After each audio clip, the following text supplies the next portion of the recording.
by Sensodent K। अभी लेके आए सेंसोडेंट के। टूथ का करंट गॉन तो लाइफ का करंट ऑन। बात करेंगे रायबरेली, अमेठी, कैसरगंज सरीखी चर्चित सीटों की, जिसको लेकर के आखिरी दिन तक फैसला होता रहा। राहुल गांधी ने रायबरेली के लिए हाँ करने से पहले एक शर्त रखी थी, स्मृति कैंपेन करने के लिए जरूर आएंगी और रोज आके ये बात कहेंगी कि देखिए वहां से हरा दिया, यहाँ आ गए। इंदौर और सूरत वाला मामला कांग्रेस नहीं चाहती थी कि कोई ऐसा हो कि कांग्रेस अमेठी से किसी को चुनाव में खड़ा करे और उसके बाद वो पता चला पर्चा भरने के घंटों के बाद में या कुछ ऐसा हो जाए। बृजभूषण शरण सिंह एक चीज पे अड़े, यदि आपने मेरा टिकट काटा तो ये दोष जो अदालत में है वो साबित हो ना हो, मेरे ऊपर ये चिपक जाएगा कि मैं दोषी हूं। कर्नाटक में देवेगौड़ा के पोते प्रज्वल का जो सेक्स सीडी कांड कहेंगे या फिर जो उन पे आरोप लगे, जितने सारे वीडियो है 2970 वीडियोस, वो अगर एस्टिमेट रखेंगे, अगर आप कितने दिनों में अगर डिवाइड करेंगे तो ऐसा कह सकते हैं कि 10 सालों में रोज एक वीडियो खींचा गया है। उस मामले का कर्नाटक के चुनाव पर क्या असर पड़ रहा है? जब राहुल गांधी थे वो उन्होंने कहा है कि प्राइम मिनिस्टर मोदी रेपिस्ट को शील्ड कर रहे हैं। कांग्रेस का प्रदर्शन कैसा होगा उससे भाजपा के प्रदर्शन तय होगा।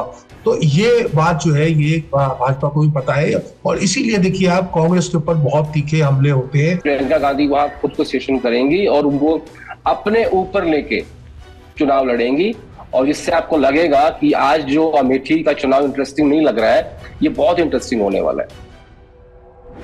देश में जब जब चुनाव आता है तो नेताओं को याद आते हैं किसान और किसान से पत्रकारों को याद आता है खेत। कुछ खेत में जाकर उनका हाल पूछते हैं, कुछ खेत से सियासी गणित और सियासी रणनीतियों को समझने की कोशिश करते हैं। ऐसे ही एक खेत की चर्चा हुई। कहा गया कि सुखिया ने खेत बोया 5 साल पहले और फसल नहीं उगी तो 4 साल चला गया बंबई कमा कर लौटा तो 5 साल बाद फिर एक बार खेत में जुताई का मौसम आया और ये हुआ कि खेत बोया जाए। लेकिन उस खेत को लेकर चर्चा ये थी कि वो अपने खेत में बुआई नहीं बल्कि पड़ोसी के खेत में बुआई करने की अब सोचने लगे, क्योंकि उन्हें लगा कि इस खेत को मैं अपने किसी और आदमी को दे देता हूं, वो मेहनत करे। अब इस खेत की कहानी से आप समझ सकते हैं कि बात कहाँ हो रही है। नमस्ते, मेरा नाम अभिनव पांडे है और स्टूडियो में मुझे देखकर आप चौंकिएगा नहीं। नेता नगरी के दर्शक जानते होंगे कि मैं इतने दिन से फील्ड पे रिपोर्टिंग कर रहा था, इलेक्शन की जो हमारी चुनाव यात्रा उसमें था, लेकिन उसके बाद अभी मुझे नेता नगरी के दर्शकों से रूबरू होने का मौका मिला तो मैं वापस स्टूडियो आया। आज नेता नगरी के इस सेगमेंट में हम बात करेंगे रायबरेली, अमेठी, कैसरगंज सरीखी चर्चित सीटों की, जिसको लेकर के आखिरी दिन तक फैसला होता रहा। कभी आया कि अब ये लड़ेंगे, कभी वो लड़ेंगे और आखिरकार जो हुआ वो थोड़ा सा ड्रामेटिक था। कुछ लोगों ने इसका अंदेशा लगा दिया था, इसका अंदाजा लगा दिया था। कुछ चर्चा के गलियारों में खोए रहे, अब सब क्रेडिट मांगते फिर रहे कि हमने तो कहा था, हमने तो नहीं कहा था।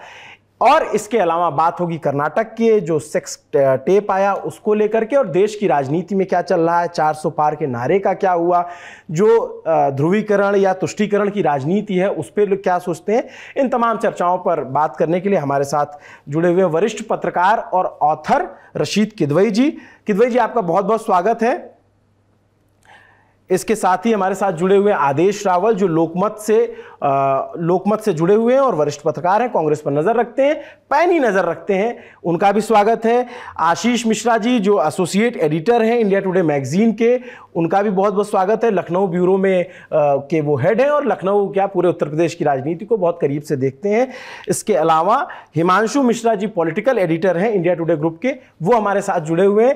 तो चर्चा की शुरुआत की जाए उससे पहले नेता नगरी के एक गेस्ट आदेश रावल जी के पुराने क्लिप्स में हम दिखा देते हैं, जो इसी एपिसोड में इसी नेता नगरी में बातचीत हुई। जो जितने भी संकेत हमें मिल रहे हैं एज ए बीट रिपोर्टर जो मैं कांग्रेस पार्टी कवर करता हूं, उससे नहीं लग रहा है कि राहुल गांधी या प्रियंका गांधी दोनों सीटों से लड़ने वाले हैं।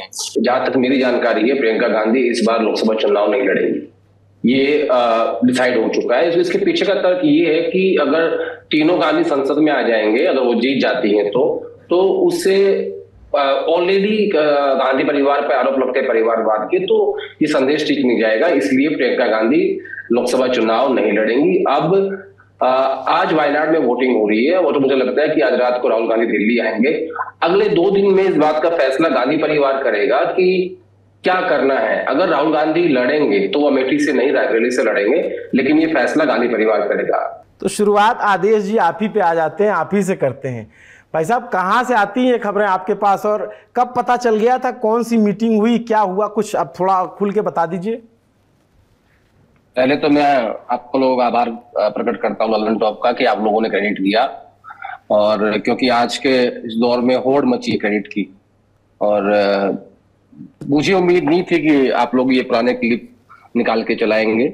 उसके लिए मैं आपका एक बार फिर से आभार प्रकट करता हूँ। देखिए, ये कहानी शुरू होती है सोनिया गांधी के राज्यसभा जाने से। जब सोनिया गांधी राज्यसभा जा रही थी और ये तय हो चुका था कि उनको राज्यसभा जाना है बिकॉज ऑफ उनके हेल्थ इश्यूज हैं, और अब वो इलेक्ट्रल पॉलिटिक्स में नहीं आ सकती, चुनाव नहीं लड़ सकती, वहां से शुरू होती है ये कहानी। और वहां से शुरू होते होते ये कल रात आके टिक गई कि राहुल गांधी रायबरेली शिफ्ट हो गए और प्रियंका गांधी ने चुनाव नहीं लड़ा। दरअसल राहुल गांधी स्टार्टिंग से एक बात चाहते थे कि तीनों लोग अगर संसद चले जाएंगे तो जो परिवारवाद का आरोप लगता रहा है गांधी परिवार के ऊपर, जिससे काफी नुकसान झेलना पड़ा है कांग्रेस पार्टी को और गांधी परिवार को, वो उसको लेके एक बार फिर चर्चा होगी देश की राजनीति में। तो इन्होंने तय कर लिया था कि अगर सोनिया गांधी राज्यसभा जा रही है और राहुल गांधी लोकसभा में है तो प्रियंका गांधी भी आ जाएंगी, तो वो बहुत ज्यादा अच्छा संदेश नहीं होगा। तो ये फैमिली ने पहले से तय कर लिया था। दूसरी बात अब ये था कि भाई कौन कहां से लड़ेगा। राहुल गांधी ये चाहते थे बेसिकली कि उन्होंने रायबरेली के लिए हाँ करने से पहले एक शर्त रखी थी, उसका जवाब मुझे अभी तक नहीं मिला है। वो शर्त ये थी, खड़गे साहब ने कहा कि अगर हमने उत्तर भारत को छोड़ दिया और ये दोनों सीटें छोड़ दी तो हमारा संदेश काफी खराब जाएगा, अभी 5 चरणों के मतदान बाकी हैं। तो राहुल गांधी ने कहा कि मैं चुनाव लड़ लूंगा, मुझे उससे कोई दिक्कत नहीं है, लेकिन अगर मैं जीत गया, मैं दोनों सीट जीत जाता हूं, तो मैं वायनाड सीट नहीं छोड़ूंगा। और अगर चुनाव प्रचार के बीच में मीडिया के लोगों ने मुझसे सवाल पूछ लिया कि आप कौन सी सीट रखेंगे, तो मैं झूठ नहीं बोल पाऊंगा, मैं कह दूंगा कि मैं रायबरेली छोड़ूंगा। तो इन सब के बीच में ये पूरा जो संघर्ष चल रहा था कि आज लिस्ट आ रही है, कल आ रही है, ये लड़ रहे हैं, वो लड़ रहे हैं, ये सब चलता रहा कई दिनों तक। और आखिर में इस बात का सोल्यूशन ये निकला कि इस बात का फैसला हम अभी नहीं करेंगे, इस बात का फैसला हम देश के चुनाव परिणामों के बाद करेंगे कि 4 जून को देश क्या परिणाम देता है, इंडिया ब्लॉक की कितनी सीटें आती हैं, कांग्रेस पार्टी कितनी सीटें बढ़ती है, बीजेपी कितनी घटती है, या प्रधानमंत्री फिर से 300 सीट लेके आते हैं। इसका फैसला तब करना चाहिए, इसका फैसला आज की तारीख में नहीं करना चाहिए, क्योंकि आज कुछ भी कहना ठीक नहीं होगा। देश की राजनीतिक परिस्थितियां देखने के बाद ये फैसला होगा कि राहुल गांधी कौन सी सीट रखेंगे और कौन सी नहीं रखेंगे। तो जब इस बात से राहुल गांधी सेटिस्फाई हुए तब उन्होंने इस सीट के लिए हाँ की, और रात को 11:30 बजे मेरे पास फोन आया कि पहले व्हाट्सएप आया, फिर एक मैसेज आया और दोनों में लिखा हुआ था रायबरेली, एक में आरबी लिखा हुआ था और एक में रायबरेली लिखा हुआ था। तब जाके मैंने 25 अप्रैल को एक ट्वीट किया था, उसके बाद से मैंने कल रात को फिर एक ट्वीट किया कि राहुल गांधी रायबरेली से चुनाव लड़ेंगे। दरअसल ये जो पूरा संघर्ष चल रहा था, इसमें प्रियंका गांधी की भूमिका को लेकर भी कई सारी चर्चाएं थी। कई लोगों को लगता था कि अगर राहुल गांधी वायनाड लड़ गए, प्रियंका गांधी इन दोनों में से एक सीट लड़ जाए तो कोई सीट खाली नहीं करनी पड़ेगी और फिर से तीनों लोग पॉलिटिक्स में आ जाएंगे। लेकिन इस बात को लेकर राहुल गांधी एग्री नहीं थे, राजी नहीं थे। उनका ये कहना था कि प्रियंका के पास इलेक्ट्रल पॉलिटिक्स में आने का काफी समय है, हमें अभी परिवारवाद के आरोप से बचना है, इसलिए उन्हें इस बार चुनाव नहीं लड़ाया गया। तो इस तरीके से ये डेवलपमेंट्स हुए। और मैं इतना जरूर कहूंगा आपको केएल शर्मा के बारे में, आज सबको लग रहा है कि काफी कमजोर कैंडिडेट है और स्मृति ईरानी को वॉकओवर दे दिया। मैं इसको ऐसे नहीं सोचता, क्योंकि केएल शर्मा इस सीट को लगभग 20-25 साल से देखते रहे हैं। राजीव गांधी के समय से वो जुड़े हुए हैं वहां के लोगों से, वो ज्यादा लोगों को जानते हैं क्योंकि रिप्रेजेंटेटिव वही थे गांधी परिवार की तरफ से, वो सबको वही जानते हैं। तो एक तो उनका अपना वोट बैंक है, और दूसरा जैसे आज संकेत मिले हैं, प्रियंका गांधी ने स्टेटमेंट भी दिया है कि मैं 6 तारीख के बाद वहीं पे रहूंगी।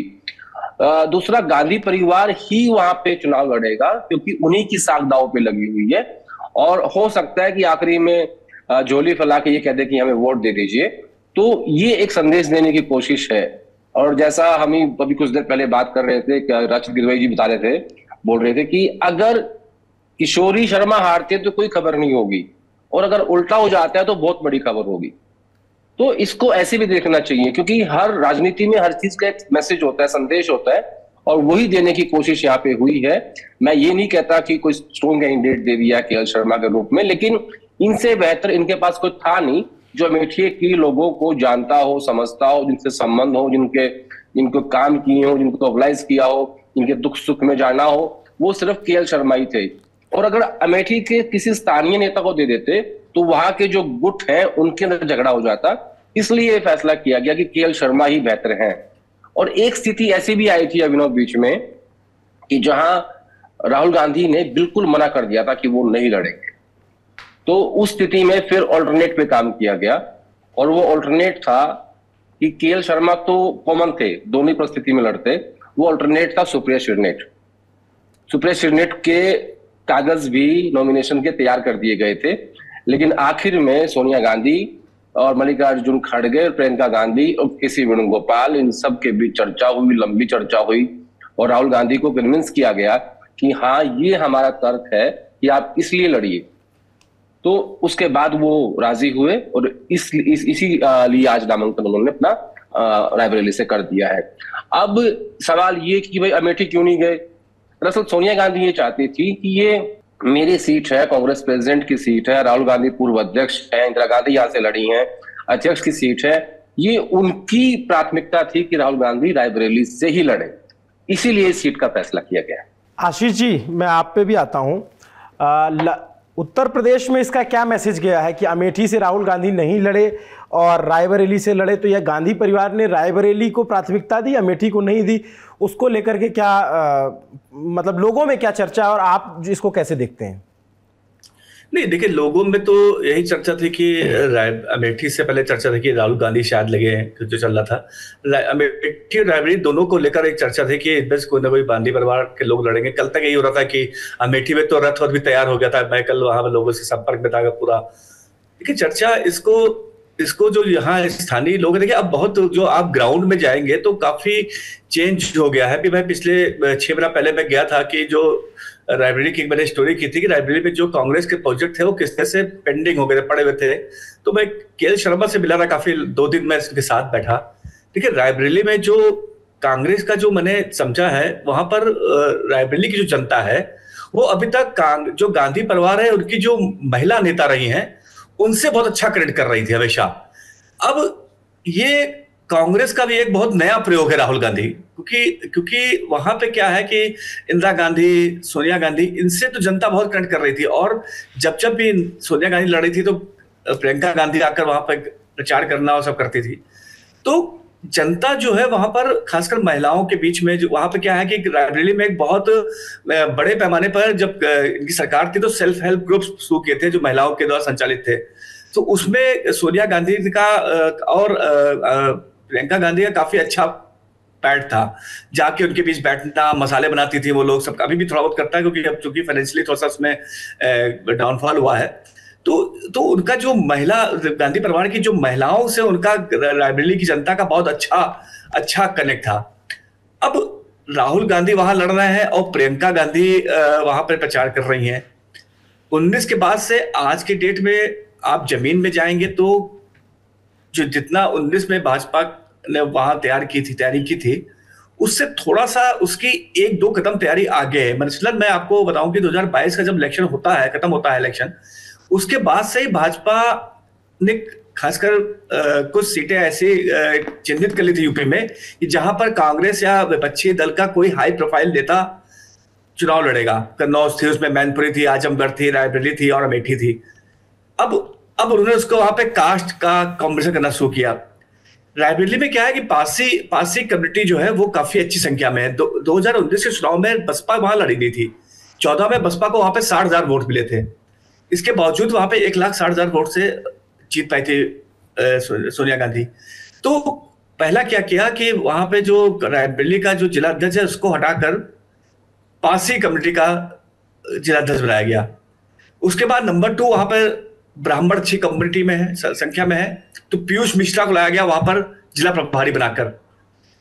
तीसरे नंबर उसमें ठाकुर है, क्योंकि वहां पे बीजेपी के पास कोई रायबरेली, जब कांग्रेस गढ़ था तो वहां बीजेपी का कोई लीडर इतना डेवलप नहीं हो पाया था, तो दिनेश सिंह को प्रोजेक्ट किया गया, योगी के मंत्रिमंडल में शामिल किया गया, और इनसे ये इनका तय था कि ये इनको इस तरह से करना है कि ये चुनाव लड़ेंगे। अब दिनेश प्रताप सिंह को योगी के मंत्रिमंडल में 2022 में क्यों शामिल किया गया, उसके पीछे कहानी ये थी कि जिला पंचायत का चुनाव हो रहा था रायबरेली में, जो भाजपा ने कभी जीता नहीं है जिला पंचायत चुनाव। 2021 मई 2021 में सिर्फ दिनेश प्रताप सिंह के जो इंटरफेरेंस से ही पहली बार भाजपा ने रायबरेली में जिला पंचायत अध्यक्ष का चुनाव जीता। उनके आज वहां भाजपा, तो ये पूरा सिनेरियो भाजपा अपना एक तरीके से उसको वहां पर लॉबिंग कर रही थी, इसीलिए देखिए मनोज पांडे को लेके आया गया। ये सब पूरा, आप अमेठी में जाएंगे तो अमेठी देखिए राकेश प्रताप सिंह, और पूरा उन्होंने एक कास्ट का इंफ्रास्ट्रक्चर, कास्ट का पूरा सिनेरियो चेंज किया है 2019 लेकर आज तक है। तो वहां जो नीचे स्तर पे जो है, वहां जो पुराने लोग हैं वो तो आज भी रायबरेली से कनेक्ट है। देखिए रायबरेली से क्यों कनेक्ट है, इसका बहुत बड़ा तरीका क्या है, जो के.एल. शर्मा मॉडल है, ये उसको हम लोग यहाँ पे के.एल. शर्मा मॉडल कहते हैं। क्या होता था कि जो सांसद निधि आती है, तो वहां पे 16 ब्लॉक है शायद, तो सांसद निधि को के.एल. शर्मा हर 16 हिस्सों में बांटते थे, और जो जिला अध्यक्ष या जो बूथ, वो जो विधानसभा अध्यक्ष और ब्लॉक अध्यक्ष होता था कांग्रेस का, मतलब ब्लॉक अध्यक्ष नहीं, कांग्रेस का जो ब्लॉक अध्यक्ष था, उसको सबको एक निधि बांट दी जाती थी कि भाई जितना निधि आ रही, इतना तुम्हारे पास है, इतना तुम्हारा। अब वो जनता का उसके रिकमेंडेशन पे वो निधि खर्च होती थी। तो ये उससे क्या होता था कि जो विधायक नहीं भी है तो उसके पास एक अपनी निधि है। तो ये मॉडल, यही मॉडल था जिसने रायबरेली को, के.एल. शर्मा का मॉडल था जिसने कि रायबरेली को दूसरी पार्टियों के लिए बिल्कुल तुरुह बना दिया था। तो ये जो तरीका अपनाया कि के.एल. शर्मा ने, उससे जमीन पर क्या हुआ कि जो विकास कार्य, सांसद निधि के विकास कार्य हुए, वो सीधे जनता की डिमांड पे होने लगे। तो इससे जो सांसद सोनिया गांधी थी उनका कनेक्ट हुआ इससे। यही मिसिंग था अमेठी में 2019 में, इस तरह का कनेक्ट, क्योंकि ये मॉडल रायबरेली में तो हुआ, लेकिन ये अमेठी में इस तरह का मॉडल अप्लाई करने के लिए कोई सिस्टम नहीं बना पाए थे। तो आज की डेट पे जो जमीन पे जो, इसीलिए लोग सोनिया गांधी से कनेक्ट करते हैं, क्योंकि भाई सोनिया गांधी की निधि से उनके घर में किसी के नाली बन रही है, किसी कहीं पे हैंडपंप लग रहा है, तो वो लोग अपने को सोनिया गांधी से बहुत तरीके से कनेक्ट करते थे। ये के.एल. शर्मा ने किया है 20 सालों में वहां पर। तो अब के.एल. शर्मा को अमेठी में आने से फायदा ये है कि जो रायबरेली का कैडर है उनके द्वारा बनाया गया और उनके द्वारा लाभ पहुंचाया गया।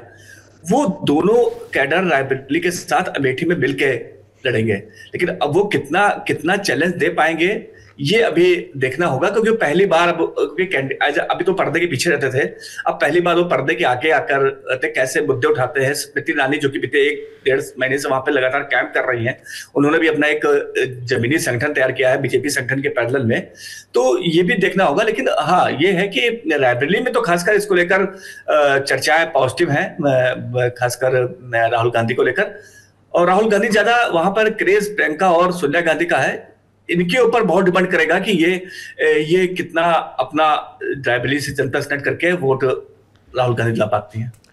रशीद सर, आप तो लंबे वक्त से गांधी परिवार की पॉलिटिक्स को देखते रहे हैं, और जिसको कहा गया last Citadel of Uttar Pradesh में रायबरेली कहा गया, अमेठी भी ये लूज कर गए, पहले रायबरेली और अमेठी को कहा जाता था। अब आप इस मूव को कैसे देखते हैं? के.एल. शर्मा की क्या कहानी है, और क्या ये भी बीजेपी पूछ रही है कि क्या राहुल गांधी को अमेठी में हार का डर सता रहा था इसलिए वो रायबरेली चले गए?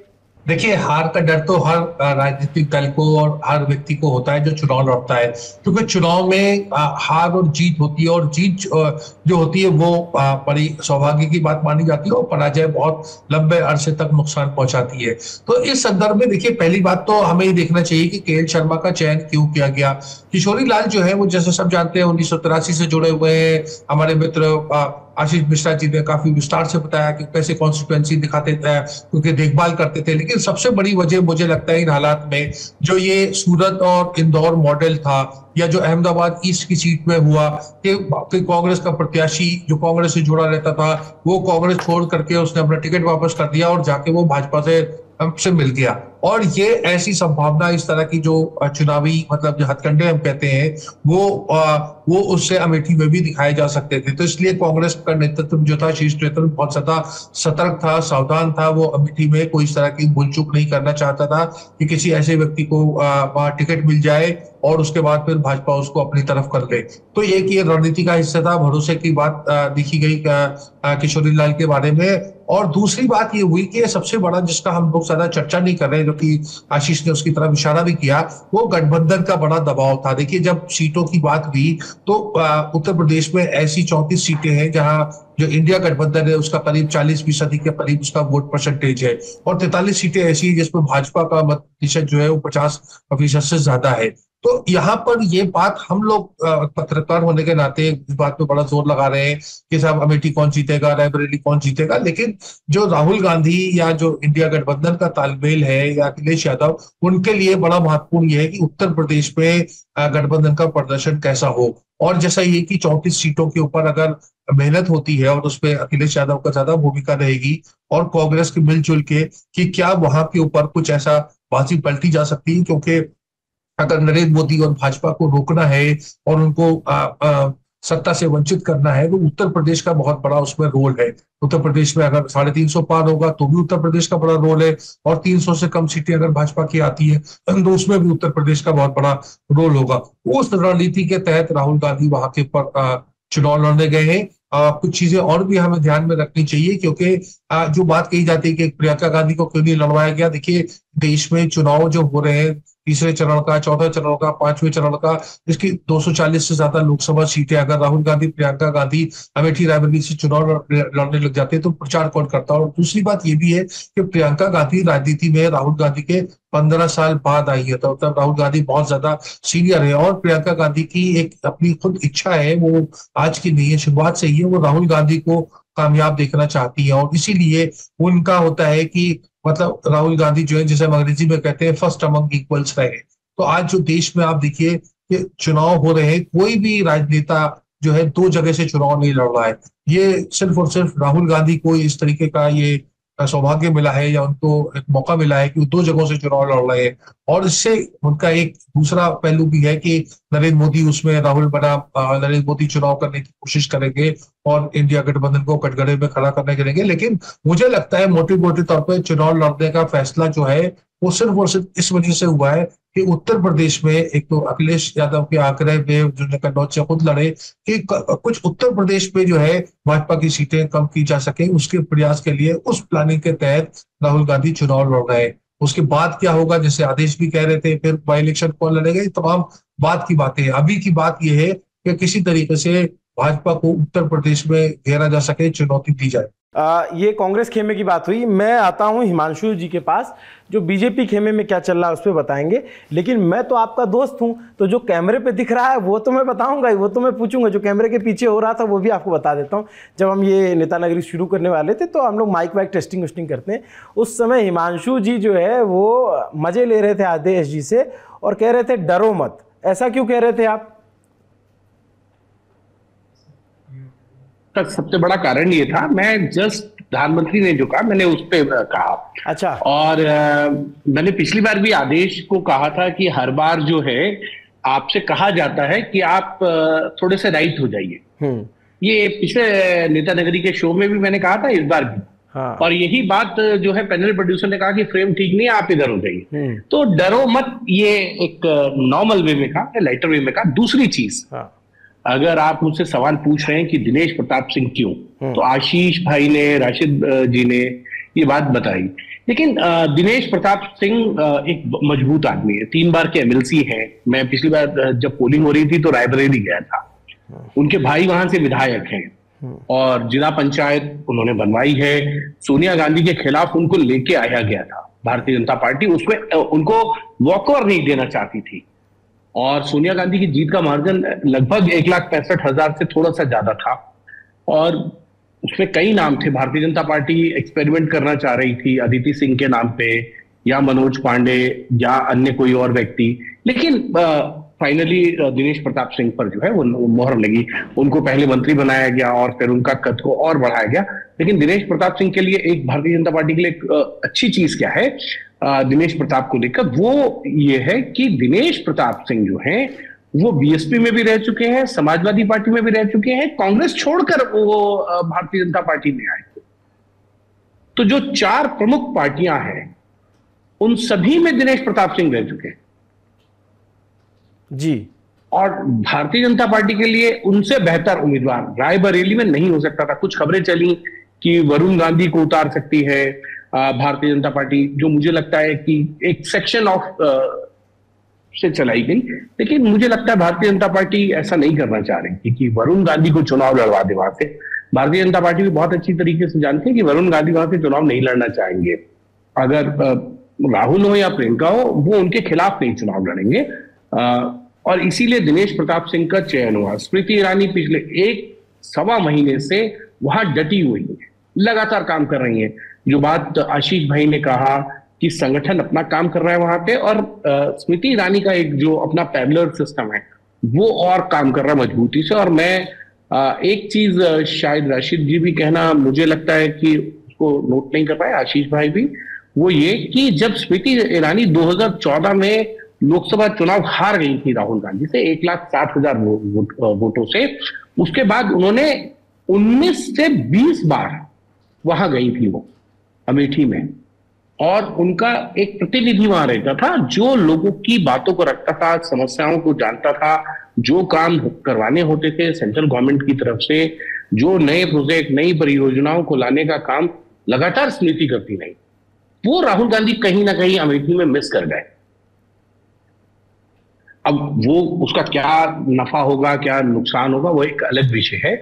लेकिन केएल शर्मा, जो सही बात है कि वो दोनों ही कॉन्स्टिट्यूएंसीज को देखते थे, और कार्यकर्ताओं को राहुल गांधी या सोनिया गांधी से ज्यादा अगर कोई जानता और समझता है तो केएल शर्मा है।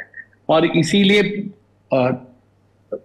जो है राहुल रायबरेली आए हैं और केएल शर्मा जी को वहां उतारा है। लेकिन सवाल यह है कि दिनेश प्रताप सिंह के राहुल गांधी को कितना और टक्कर देंगे, क्योंकि जो सोनिया गांधी की इमेज थी उस इमेज पे राहुल गांधी का काम करना और लोगों के साथ कनेक्ट करना वो देखने वाली बात होगी। और मुझे लगता है कि 4 जून को सब सामने आ जाएगा, कौन जीत रहा है कौन हार रहा है।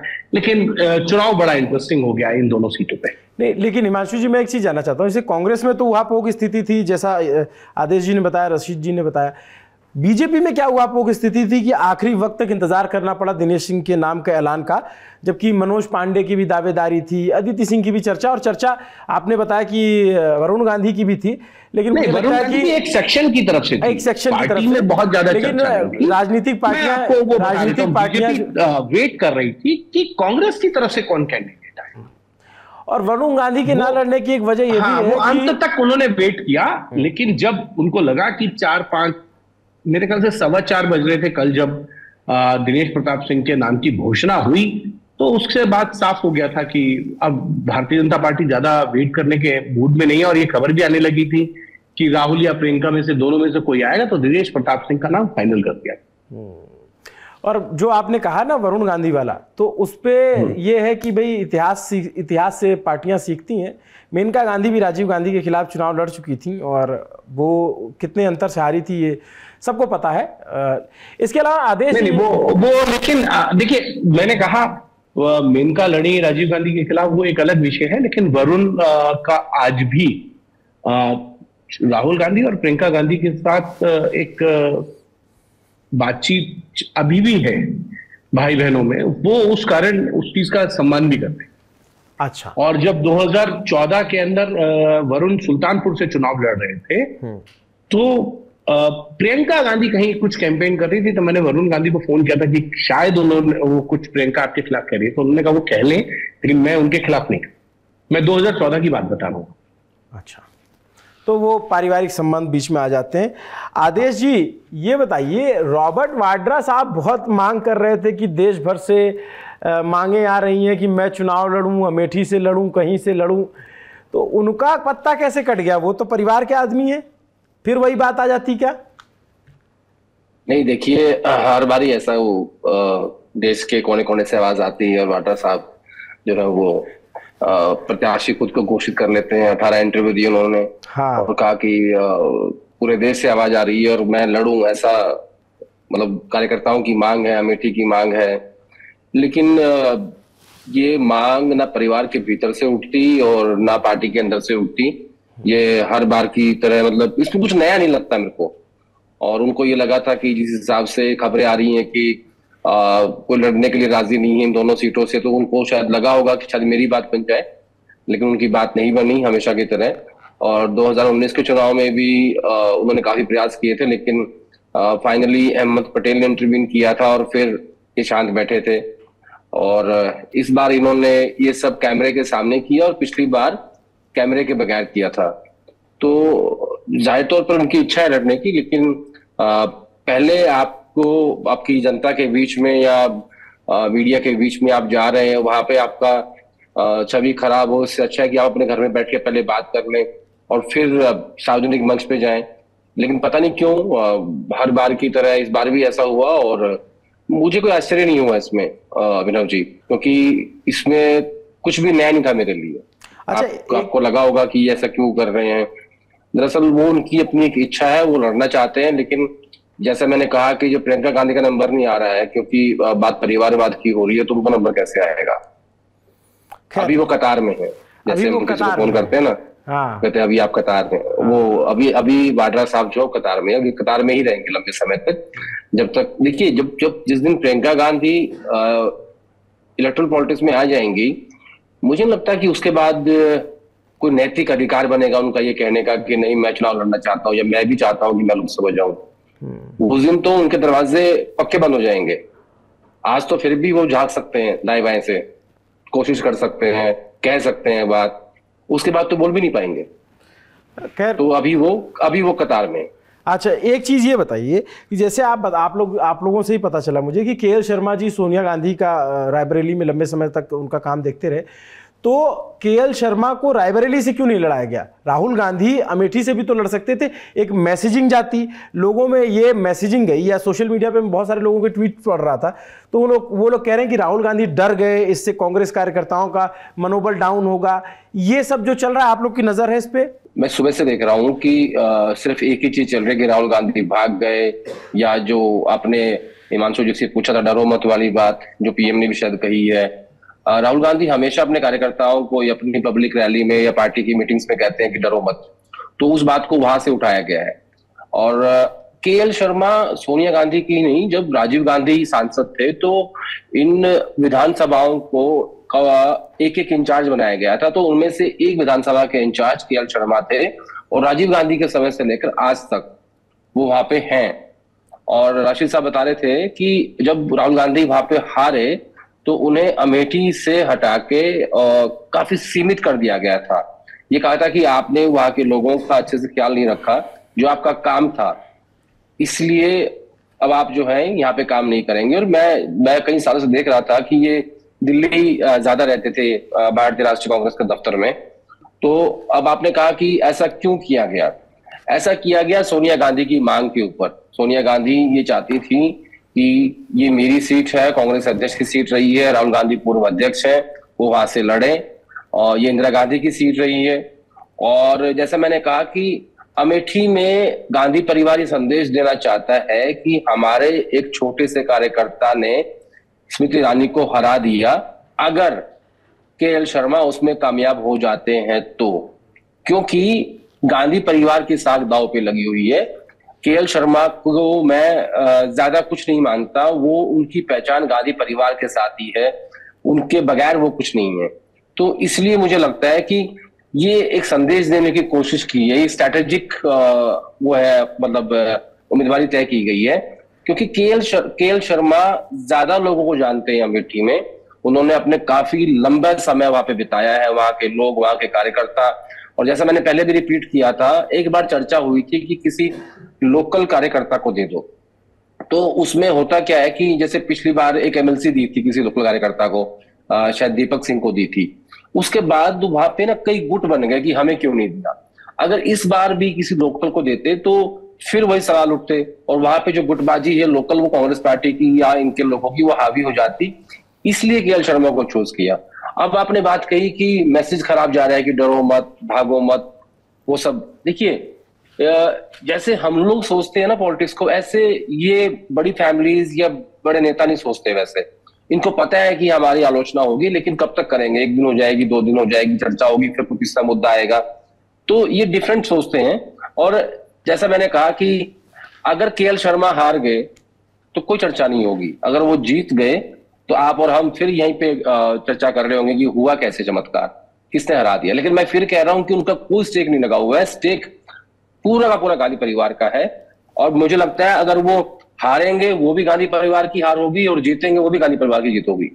तो कुल मिला के मैं ये कह सकता हूं कि वो एक चेहरा है बस, लेकिन आखिर में प्रियंका गांधी वहां खुद को सेशन करेंगी और वो अपने ऊपर लेके चुनाव लड़ेंगी।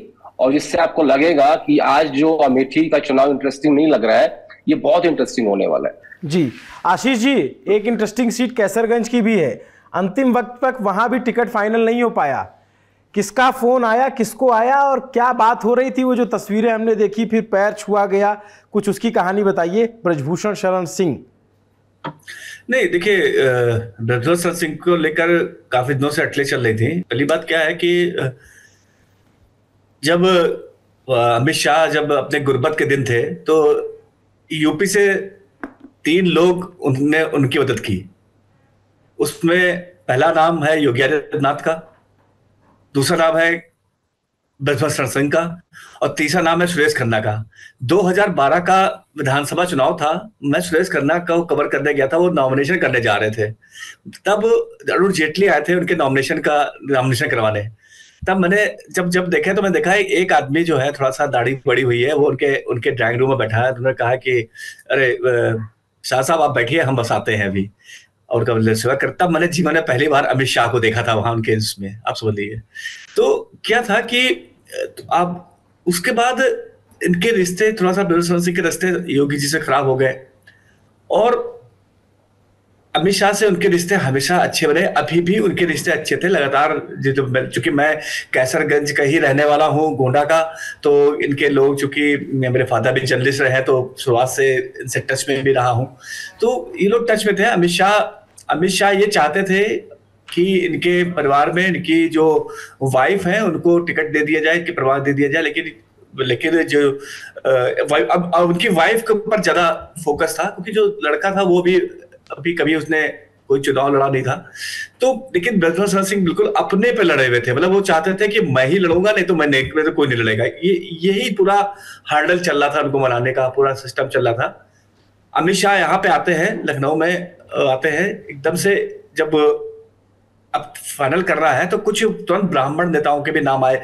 जो एक ट्वीट चला नरेश पाठक के भाई का, वो गलत था, लेकिन हाँ गोंडा के कुछ ब्राह्मण नेता जो चुनाव लड़ चुके हैं उनसे भी भाजपा संपर्क में थी और इनको थोड़ा दबाव बनाया गया। बाद में कल सुबह 9 बजे ये अपने इनका नवाबगंज में इनका घर है विश्वेश्वरपुर में, अपना बैठे समर्थकों के साथ बैठे थे। उसी समय ठीक 9 बजे इनके पास अमित शाह का फोन आया और उनको बता दिया गया कि आपको ये करना है, और वो माने। उस फोन आने के कुछ देर बाद इन्होंने एक व्हाट्सएप ग्रुप बना रखा है, उसमें मैं भी जुड़ा हूं। उसमें प्रतीक भूषण जो विधायक है, उन्होंने उसमें उस व्हाट्सएप ग्रुप में लिखा कैसरगंज जिंदाबाद और कैसरगंज जिंदाबाद, करण भूषण जिंदाबाद। तब से मुझे लगा कि तब इनके जो काम देखते हैं महेंद्र सिंह को फोन किया, हमने कहा करण भूषण का क्या फाइनल हो रहा है क्या? तो उन्होंने कहा हाँ लगता है शायद कि उनको हो गया है और वो होगा, लेकिन अभी बताने को मना किया गया है।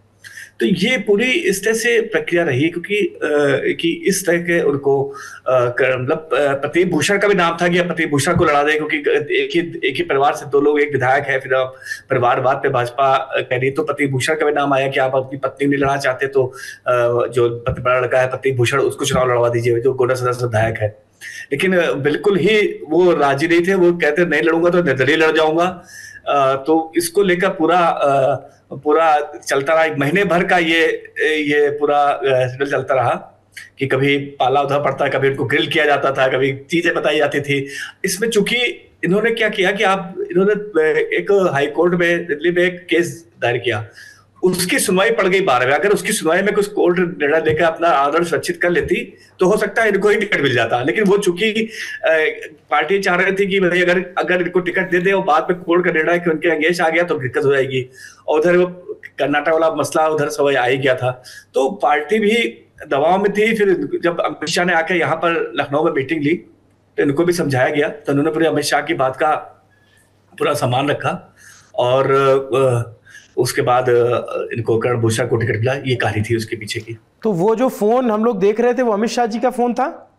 अब ये मैं नहीं बता सकता है किसके कौन था, लेकिन हाँ वो फोन किसी बड़े आदमी का था। हाँ। अब ऐसे तो मैं नहीं कर सकता, लेकिन हाँ नहीं, फोन जो उनके पास आया था तो उसमें बहुत समर्थक नहीं थे, वो फोन किसी और का था जो वो पैर छूता आके। फोन जब इनके पास आया तो वहां पे इनके परिवार के और आसपास लोग समर्थक बैठे हुए थे, और ऐसा कोई, मैं वही व्हाट्सएप ढूंढ रहा हूँ जिसमें उनके ग्रुप में ऐसे लिखा था, तब नहीं था। ये बात की बात है जब कर्ण भूषण को बताया गया तब वो आके तब वो पैर छूता है।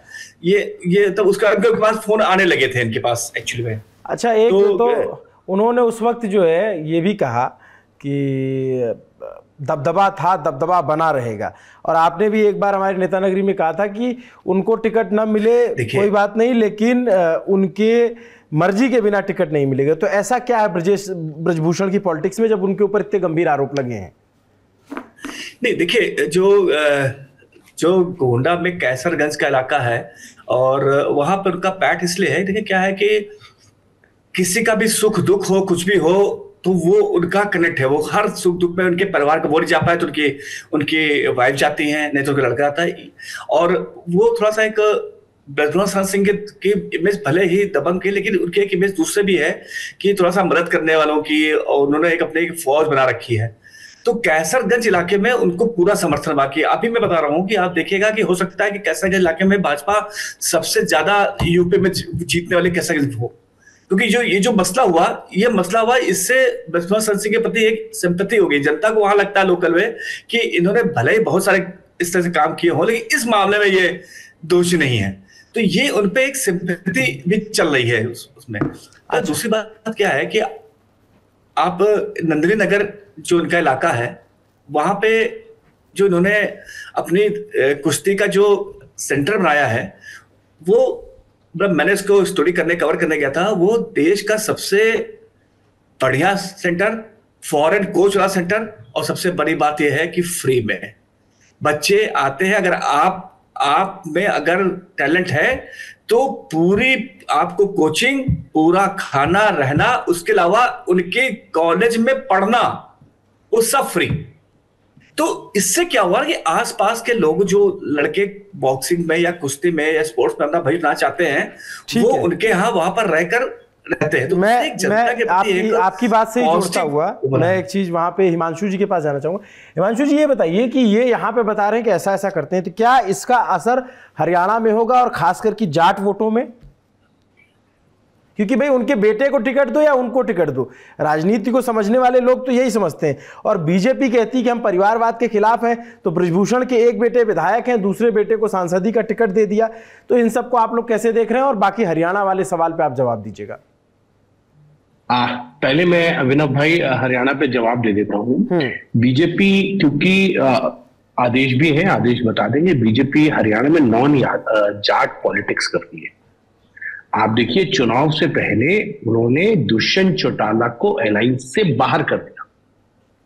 मनोहर लाल खट्टर हटे वो ठीक है, लेकिन उन्होंने दुष्यंत चौटाला की पार्टी जेजेपी के साथ जो अलायंस किया था 2019 में चुनाव के नतीजे आने के बाद, वो तोड़ दिया। दूसरी तरफ पश्चिमी उत्तर प्रदेश में बीजेपी जाट वोटों को चाहती है, तो जयंत चौधरी के साथ उन्हीं दिनों में अलायंस होता है। अब बीजेपी को मालूम है कि वहां पे जिन रेसलर्स ने, जिन महिला पहलवानों ने आरोप लगाए, वो सब जाट है। उसका इफेक्ट बीजेपी बहुत ज्यादा, देखिए उनको लगता है ये जाट फैक्टर पे लेके जाएंगे तो हमारे को उसका फायदा हो सकता है। महिलाओं को लेकर जो आरोप है उस पर प्रधानमंत्री बहुत क्लियर है कि देखिए, अगर ऐसे आरोप है तो टिकट नहीं। अगर प्रधानमंत्री अडिंग नहीं होते तो ये टिकट हो गया होता। मैं आपको बता दूं, 3 महीने में ब्रजभूषण शरण सिंह को लगभग 5 बार जेपी नड्डा की तरफ से फोन गया है और 2 बार मुलाकात हुई है।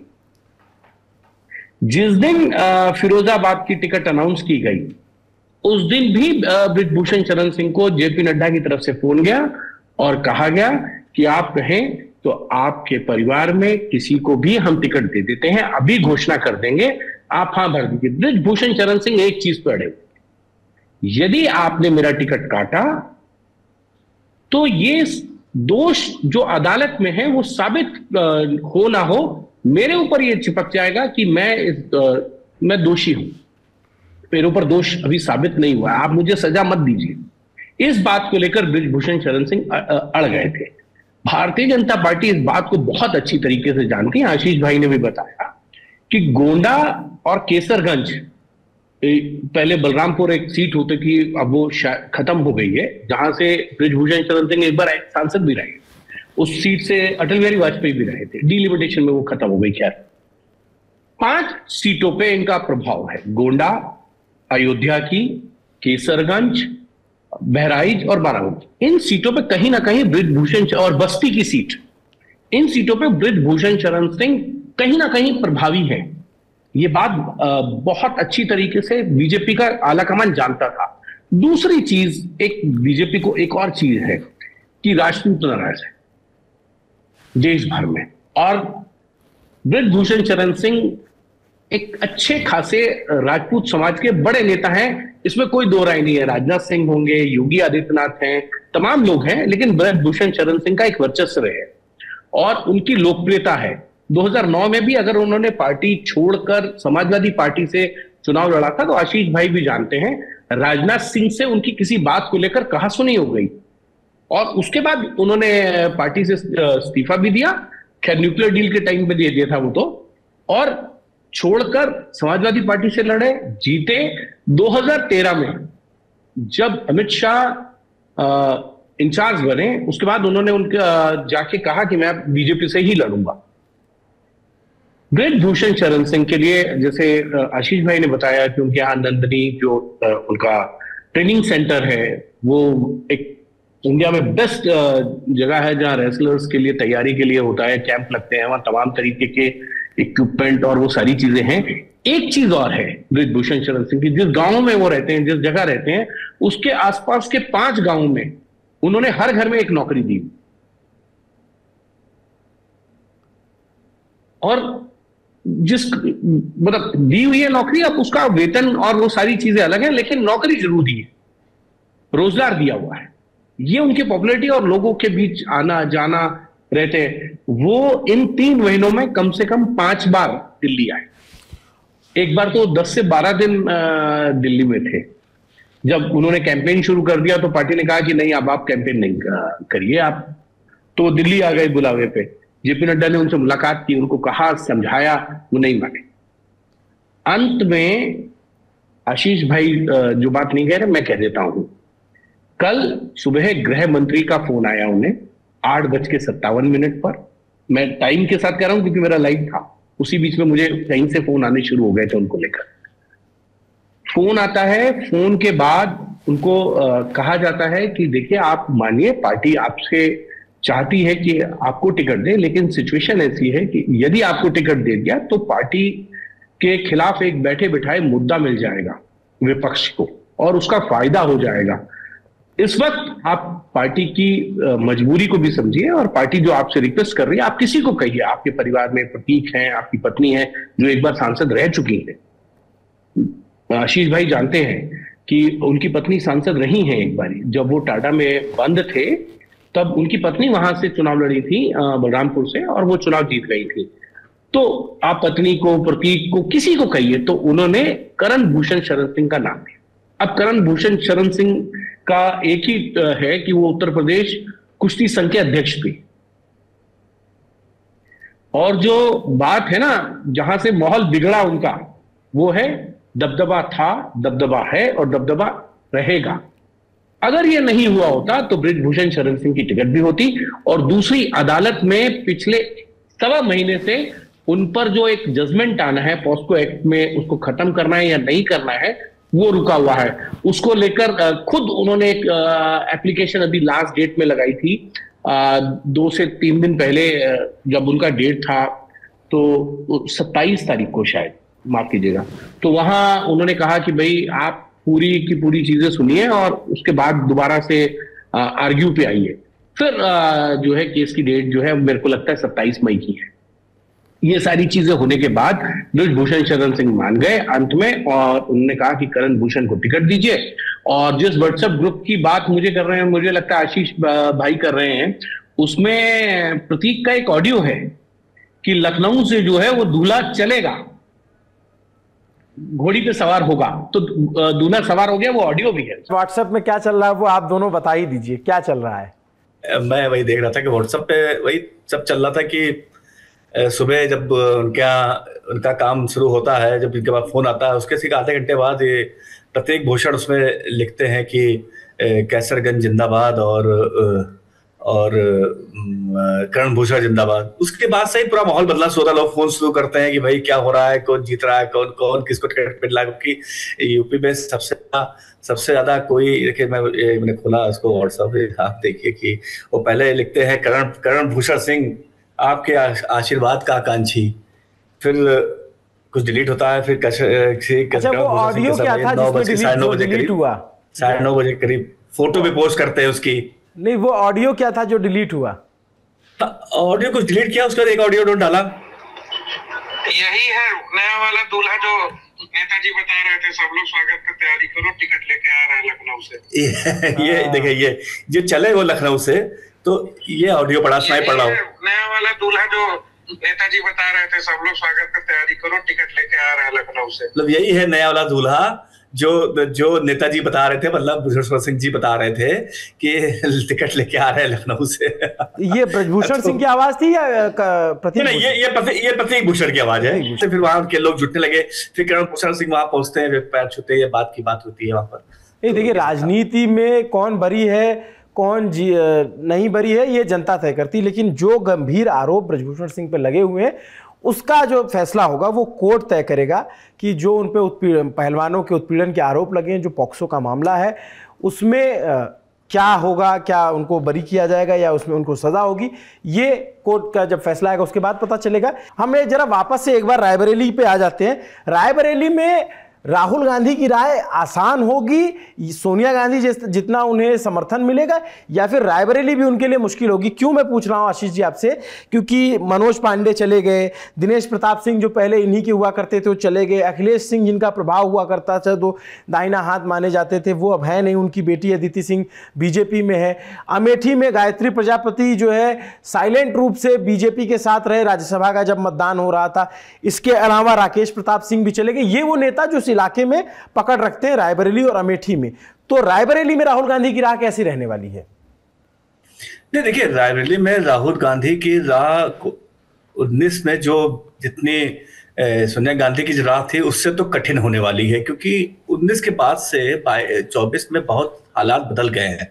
मतलब आग भर देखेंगे तो बीजेपी ने काफी अंदर तक पैठ पहुंचा दी है। उसके पास आज ऊंचाहार का विधायक भी साथ में है, रायबरेली सदर की विधायक है वो उनके साथ में है, और जिला पंचायत अध्यक्ष उनका है, और प्लस काफी नीचे स्तर पर उन्होंने अपना संगठन वहां पे मजबूत किया है, जो कि पहले रायबरेली में नहीं होता था इस तरह से। और दूसरी तरफ अमेठी में आप देखिए कि राकेश प्रताप गोरीगंज के विधायक वो उनके साथ है, महारानी प्रजापति भले ही समाज पार्टी के विधायक हो, लेकिन आज भी वो कई मौके पर ऐसे आए हैं जो वो स्मृति ईरानी के साथ घूमती दिखी हैं। तो क्या ना कि अब जो ये जो ट्विन इस तरह से ट्विन जो कॉन्स्टिट्यूंसीज होती है रायबरेली अमेठी जो मिली होती है, इसमें जब दोनों में दबाव पड़ता है तभी जाकर आप जीत पाते हैं। ठीक है, अच्छे मार्जिन से आप जीत पाते हैं, क्योंकि दोनों पे ही आपको बहुत प्रॉपर दबाव पड़ना पड़ेगा। क्योंकि 2014 का जब इलेक्शन था और अमेठी से जब प्रियंका स्मृति ईरानी 1 लाख वोट से करीब हार गई थी, तो जब यहाँ बीजेपी में यहाँ पर जब उसकी मीटिंग हुई दोनों कंस्टिट्यूंसी में, तो ये तय हुआ कि नहीं, कहा गया कि भाई रायबरेली में तो आपने बहुत हल्का कैंडिडेट दे दिया था, वो अग्रवाल साहब थे, एक अजय अग्रवाल थे, अजय अग्रवाल। हाँ, तो ये हुआ था कि रायबरेली में अगर थोड़ा सा मजबूत कैंडिडेट होता ना कि हम उनको वहां फंसाते, तो हो सकता है इसकी स्मृति ईरानी 14 में ही निकाल लेती उसको। ये एक मैसेज उस समय से आया था, उसमें से चर्चा में लोगों ने कहा कि भाई रायबरेली में भी हमको एक मजबूत कैंडिडेट देना चाहिए था। तो अब वही हाल इस बार उल्टी हो गया। अब कांग्रेस तरफ भी मुझे लगता है कि के.एल. शर्मा बहुत अच्छे संगठन के आदमी हैं, बहुत अच्छा उनकी पकड़ है, लेकिन वो अभी उनको अगर उतारना ही था अमेठी में तो उनको थोड़ा सा 1 महीना पहले घोषित कर देते, ताकि वो थोड़ा सा अपने जो उनके कंटैक्ट हैं उनको रिवाइव करके उनको सबको लेके आते। अब तो समय नहीं बचा है, 20 तारीख वोट पड़ जाएगा 20 तारीख को, तो 15 दिन में कितना कर लेंगे, ये एक बहुत बड़ा प्रश्न होगा। तो अब सारा दामोदर जो है वो प्रियंका गांधी और सोनिया गांधी में है कि वो अपना जो कनेक्ट है, देखिए अब क्या है कि इमोशनल कनेक्ट को कितना वो वोट में बदल पाती है, यही इसी की लड़ाई है। अगर प्रियंका गांधी, जैसे अभी सोनिया गांधी ने अपना एक लेटर वायरल भेजा था कि उनके भावनात्मक रूप से बताया, एक तरफ भाजपा का संगठन और उनका प्रत्याशी और उनकी मेहनत है, और दूसरी तरफ जो है वो सोनिया गांधी और प्रियंका गांधी की एक इमोशनल अप्रोच होगी, क्योंकि अब उनके पास समय नहीं बचा कि वो संगठन की बात करें, लोगों को जोड़े करें। अब वो इमोशनल अप्रोच से कितना वोट गिरा करके और भाजपा को हरा पाती हैं, ये बहुत देखने वाला होगा। लेकिन इसके बावजूद भी रायबरेली में राहुल गांधी को उतना आसान नहीं होगा जितना 2019 में सोनिया गांधी के लिए था। हिमांशु जी, ये बताइए बीजेपी किस तरह का कैंपेन बिल्ड करने वाली इस पर, और क्या प्रधानमंत्री भी जा सकते हैं अमेठी रायबरेली रैली करने के लिए? प्रधानमंत्री भी जाएंगे कैंपेन करने, गृह मंत्री भी जाएंगे, मुख्यमंत्री भी जाएंगे कैंपेन करने के लिए, इसमें कोई दो राय नहीं है। लेकिन मैं आपको एक और चीज बता देता हूं, रायबरेली की जो 2 विधानसभा है ना, वो अमेठी में पड़ती है, और उन विधानसभाओं के लिए जो है वो स्मृति कैंपेन करने के लिए जरूर आएंगी, और रोज आके ये बात कहेंगी कि देखिए वहां से हरा दिया, यहां आ गए, अब ये यहां से जीत जाएंगे तो वायनाड चले जाएंगे। और यही जो है वो कैंपेन की थीम होगी। और दूसरा जो मुझे अभी किसी ने बताया है वो ये है कि वहां ये कहा जाएगा रायबरेली में कि देखिए राहुल गांधी जो है वो बाहरी हैं, पहले उनकी माता जी थी, अब ये है, आप जो यहाँ के लोकल व्यक्ति हैं दिनेश प्रताप सिंह, आप उनको वोट दीजिए। 2019 में भी उन्होंने चुनाव लड़ा था और अब 24 में भी वही चुनाव लड़ रहे हैं। तो ये जो चीजें हैं ना, भारतीय जनता पार्टी इसका एक नैरेटिव बिल्ड करने वाली है। और बाहरी वाला थोड़ा सा मुझे अजीब लगता है। 2019 में कैंडिडेट, 14 में कैंडिडेट जो है वो अजय अग्रवाल थे और दूसरी तरफ स्मृति ईरानी थी। तो एक तरह बहुत कमजोर कैंडिडेट था, एक तरफ बहुत हैवी वेट थे, उसमें बैलेंसिंग करने में थोड़ी सी जो है वो प्रॉब्लम हुई बीजेपी को। लेकिन 19 में आप देखिए ना, दिनेश प्रताप सिंह को अगर उतारा तो के.एल. शर्मा के लिए मैनेजमेंट दोनों जगह करना थोड़ा सा मुश्किल हो गया, और अमेठी में जो है राहुल गांधी चुनाव हार गए। लेकिन अब के.एल. शर्मा जो दोनों लोकसभा कॉन्स्टिट्यूएंसीज को, लोकसभा क्षेत्रों को देखते थे, अब वो खुद चुनाव लड़ रहे हैं अमेठी से। तो राहुल के लिए नीचे संगठन में कौन काम करेगा, कौन कैंपेन को देखेगा, लोगों से कनेक्ट कौन करेगा, बातचीत कौन करेगा, गांव-गांव में जाके कैसे कार्यकर्ताओं को मैनेजमेंट करना है, संगठन स्तर पर क्या काम करना है, ये देखना होगा। क्योंकि राहुल गांधी को तो प्रचार अन्य लोकसभा क्षेत्रों में करना है, तो ऐसे में रायबरेली में उनके लिए कौन देखेगा, क्योंकि के.एल. शर्मा खुद चुनाव लड़ रहे हैं। तो कहीं ना कहीं एक चीज जरूर है, जो बात आशीष भाई भी कह रहे हैं कि इतनी राह आसान नहीं है राहुल गांधी की जितनी कांग्रेस ने समझ ली है रायबरेली में राहुल गांधी की। जी, लेकिन ये बात मुझे जो आप कह रहे हैं बाहरी वाला, उस पर थोड़ा सा मैं इत्तेफाक नहीं रखता। लेकिन फिर बाहर बाकी मैंने नहीं कहा कि भारतीय जनता पार्टी का, हाँ, मतलब मुझे ऐसे फिर बाकी लोग पूछेंगे कि प्रधानमंत्री बनारस में क्या है। नहीं, ये देखिए यही बीजेपी की ये खूबी है। हाँ। अब ऐसे अगर किसी को पूछना होगा अभिनव, तो ये भी कहेंगे कि 2014 में प्रधानमंत्री ने जो है वो 2 सीटों से चुनाव लड़ा, एक वडोदरा से, एक वाराणसी से जीत, दोनों जगह से जीते, वडोदरा को छोड़ दिया। अटल बिहारी वाजपेयी ने 1957 में जब वो अपना दूसरा चुनाव लड़ रहे थे तो 4 सीटों से चुनाव लड़ा। 96 में अटल बिहारी वाजपेयी ने 2 सीटों से चुनाव लड़ा था। गांधीनगर, जो लालकृष्ण आडवाणी ने जानहवाला कांड के कारण कहा था कि वो जब तक चुनाव नहीं लड़ेंगे, और एक लखनऊ से लड़ा। सीटें तो सुषमा स्वराज दिल्ली छोड़ के विदिशा चली गई। ऐसा मतलब ये पॉलिटिक्स में होता रहता है। शरद यादव जबलपुर से चुनाव जीतते हैं, बदायूं से जीतते हैं, और फिर मध्य प्रदेश चले जाते हैं। अरे सब छोड़िए, महबूबा मुफ्ती के पिताजी मुफ्ती मोहम्मद सईद मुजफ्फरनगर से जीतते हैं और वो गृह मंत्री बनते हैं। मैं वही कह रहा हूं अभिनव, ये सारी चीजें, लेकिन नैरेटिव किस तरीके से बिल्ड होगा, लोगों के जहन में कितने नीचे तक लेके जाया जा सकता है, ये देखने वाली बात है। रशीद सर, 400 पार का नारा बीते कुछ दिनों से मंचों से नहीं लग रहा है और कांग्रेस जो है ये अमेठी का चुनाव न लड़के, राहुल गांधी अमेठी से न लड़के, एक पब्लिक में जो अमेठी की जनता क्या सोचती है ये तो 4 तारीख को पता चलेगा, बाकी पब्लिक में जो परसेप्शन गया वो ये गया कि भाई ये कहते डरो मत और खुद जो है इन्होंने छोड़ दिया, तो क्या ये डर रहे हैं? तो एक सवाल ये, और दूसरा सवाल ये कि बीजेपी जो 400 का नारा लगा रही थी, प्रधानमंत्री नरेंद्र मोदी वो नारा नहीं लगा रहे हैं, तो दोनों तरफ की इस रणनीति को आप कैसे देख रहे हैं, क्या है इसके मैसेजेस? जी देखिए, पहली बात जो 400 पार का नारा है वो भाजपा ने एक रणनीति के तहत मतलब उत्साह बढ़ाने के लिए किया था और किसी रणनीति के तहत उसको वापस ले रहे हैं या वापस तो नहीं ले रहे हैं, मतलब उसकी चर्चा नहीं कर रहे हैं।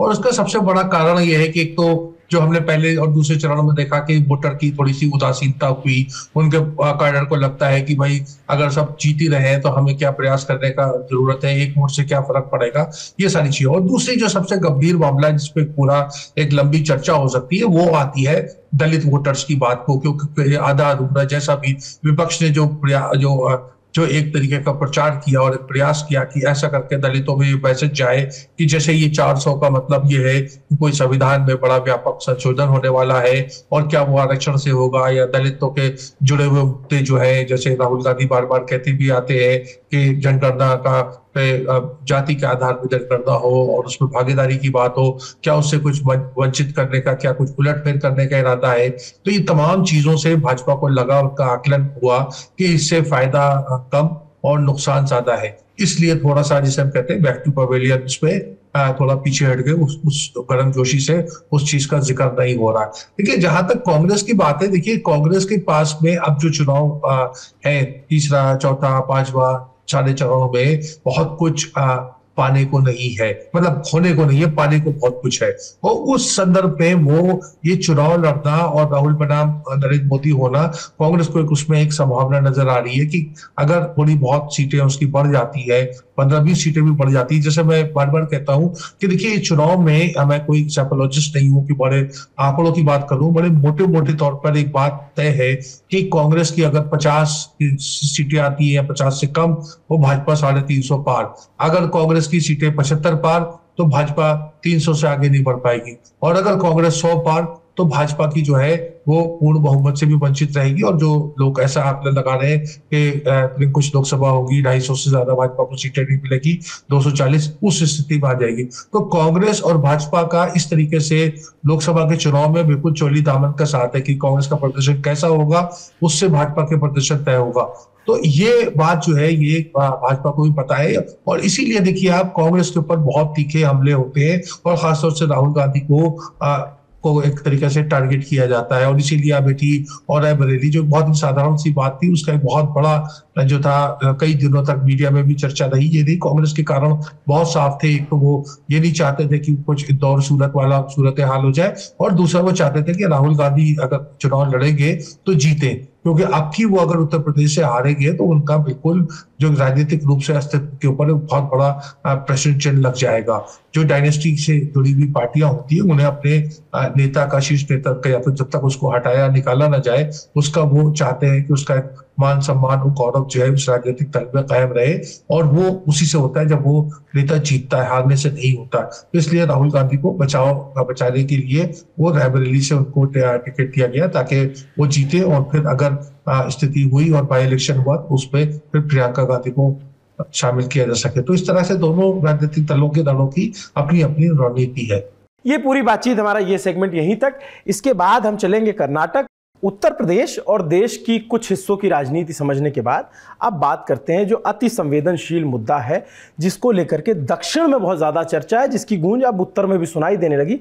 कर्नाटक में देवेगौड़ा के पोते प्रज्वल का जो सेक्स सीडी कांड कहेंगे या फिर जो उन पे आरोप लगे, जो उन पे एफआईआर दर्ज हुई, 376 के मामले में रेप की धाराएं उन पे लगाई गई, एसआईटी की जांच बैठाई गई, और उस मामले का कर्नाटक के चुनाव पर क्या असर पड़ रहा है। 14 सीटों पे चुनाव हो चुका है, 14 पर बाकी है, तो वहां पे क्या घटनाक्रम है, और उसको जिस तरीके से विपक्ष ने या कांग्रेस ने इस बात से बुनाया कि प्रधानमंत्री नरेंद्र मोदी ने बचाने का काम किया, ये आरोप लगाया, ये तमाम घटनाक्रम पे कर्नाटक कैसे देख रहा है, इस पे बात करने के लिए हमारे साथ नबीला जी हैं, जो इंडिया टुडे की जर्नलिस्ट हैं, एंकर हैं, और साथ में साउथ पे अच्छी पकड़ रखती हैं। नबीला जी, ये जो टेप आया इसमें बताया गया कि 2976 आपत्तिजनक वीडियो हैं, ये क्या कहानी है, कहां से शुरू होती है और इसका चुनाव पे क्या असर होता है, आप विस्तार से इस पे बताइए।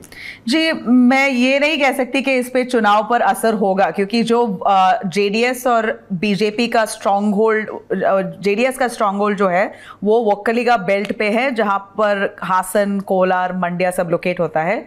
ये रीजन ऑलरेडी इलेक्शन हो चुका है वहां पर, सो जब तक ये वीडियोस आया बाहर तब तक वो रीजन का इलेक्शन हो चुका था। हालांकि वीडियो लीक हुई थी 2 दिन, इलेक्शन के 2 दिन पहले ही, मगर उतना जैसे आज जैसा रीच है उतना तभी नहीं था, सर्कुलेशन हुआ नहीं था वीडियोस, सब सारे लोगों को पता नहीं था। अब तो ये तो इंटरनेशनल न्यूज़ बन चुकी है।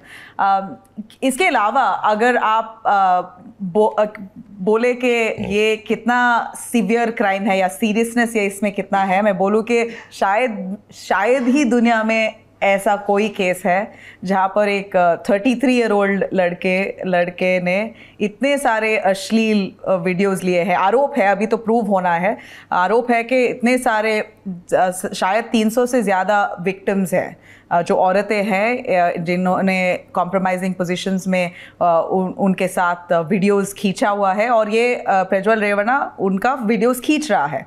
ये अगर एलिगेशंस प्रूव हुआ तो ये उनका वीडियो खींच रहा है, हर एक के साथ वीडियो खींच रहा है, और शायद 10 सालों में रोज एक वीडियो खींचता होगा। जितने सारे वीडियो है 2970 वीडियोस, वो अगर एस्टिमेट रखेंगे, अगर आप कितने दिनों में अगर डिवाइड करेंगे तो ऐसा कह सकते हैं कि 10 सालों में रोज एक वीडियो खींचा गया है। ये प्रज्वल रेवन्ना हासन सीट से सांसद, और इसी सीट से कभी देवेगौड़ा भी सांसद हुआ करते थे, प्रधानमंत्री तक बने वो, और उनके बेटे एचडी रेवन्ना, उनके बेटे ये प्रज्वल पे जो आरोप लगे वो ये लगे कि वो अपनी जो उनके यहाँ मेड काम करती थी उनके साथ ज़बरदस्ती करना और उस तरीके की वीडियोस बनाना, और ये सब कुछ इतने दिनों से चलता आया, सब कुछ दबा हुआ था, ये सामने कैसे आया, उजागर कैसे हुआ ये? जी, अब ये कहते हैं लोग कि ये एलिगेशन शायद 2 साल पहले ही सरफेस हुआ था, ये नई बात नहीं है, मतलब आज की बात नहीं है, ये शायद 2019, 2020, 21 ऐसे ये टाइम पे ये इंफॉर्मेशन सर्कुलेट हो रही थी कि ऐसे अश्लील वीडियो हैं प्रज्वल रेवन्ना के कनेक्शन में, मगर जब आएगा बाहर तो बहुत बड़ा धमाका हो जाएगा। ऐसे गॉसिप और रूमर्स फैल चुके थे तभी, मगर जो जेडीएस पार्टी है वो कांग्रेस से भी बहुत अच्छी है और बीजेपी से भी बहुत अच्छी है। जैसे आप जानते हो वो एचडी कुमारस्वामी देवेगौड़ा का बेटे को बोलते हैं किंग मेकर, जो भी पार्टी मेजॉरिटी में आती है वो बेसिकली उनके साथ अटैच होके सीएम बन जाते हैं, तो किंग मेकर कहला जाता है उनको। तो जेडीएस को बहुत अच्छे इक्वेशंस रखते हैं दोनों तरफ। वोक्कलिगा बेल्ट जो है उनका बहुत पकड़ है वहाँ पर, तो अभी डीके शिव कुमार कांग्रेस में जो है वो भी वोक्कलिगा है। सो ऐसे बोलते हैं कि शायद वोक्कलिगा को अपसेट ना करे, इसीलिए उन्होंने कुछ एक्शन नहीं लिया इससे पहले। ये एक बात हुई कांग्रेस की। दूसरी बीजेपी की, हमें सुनाई दे रहा है कि बीजेपी के खुद के कार्यकर्ता जो होलेनस से पूरा कॉन्स्टिट्यूंसी जो है उनका वहां पर कैंडिडेट था, वो प्रज्वल रेवन्ना के फादर के खिलाफ लड़ रहा था वहां पर, वो हार चुका था। प्रज्वल रेवन्ना, एचडी रेवन्ना उनका नाम है, वो जीत चुके थे, बहुत बार जीत चुके हैं वहां से।